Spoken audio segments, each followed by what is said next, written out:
Hello everyone, I'm Relay and welcome to a new series I'm calling Real World Test. Oftentimes when I'm looking for game benchmarks using my GPU, I'm a little disappointed that many channels don't really seem to show settings or scenarios that a person would actually like to play the game.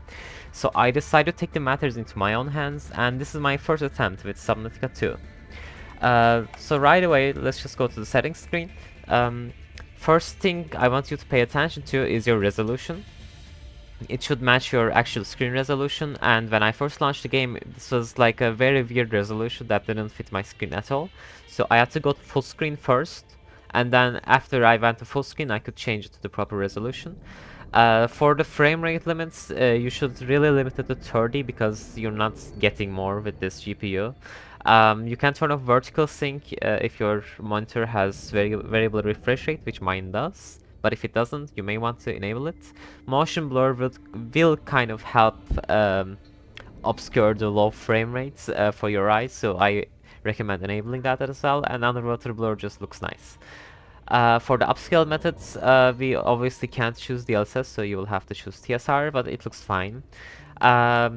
Again, choose 30 for the frame rate target, but you should choose custom here because the custom setting actually lets you lower the internal minimum resolution even lower than the performance option. So choose custom and make this as low as you can.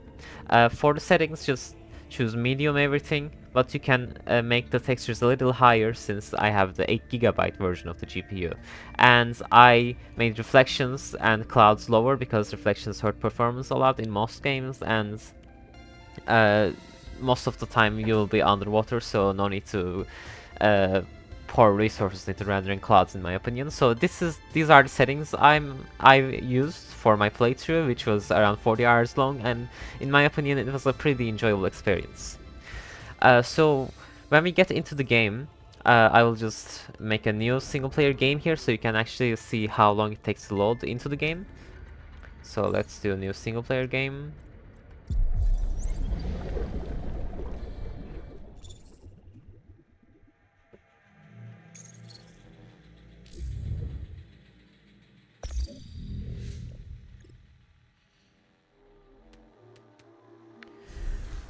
So yeah, this is around how much it takes to get into the game from the main menu to the actual world on an SSD. With the CPU and this GPU, you can see all my specs in the description. I will reset the 1% and 0.1% lows here since they're now in game. So yeah, I'm in creative mode, so we skip the intro.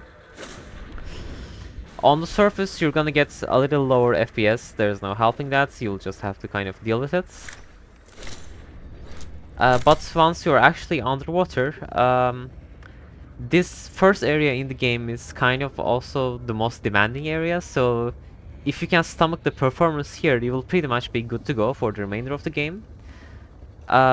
So if we go towards the tree, so this area, when you go towards the tree, is pretty much the most demanding area in the game that I could find.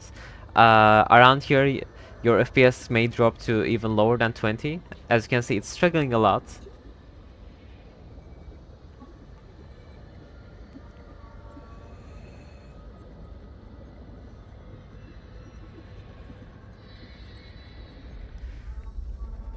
But as you can see, once we start to go a little deeper and further away from the spawn area, the FPS kind of starts to improve. We're much closer to 30 here.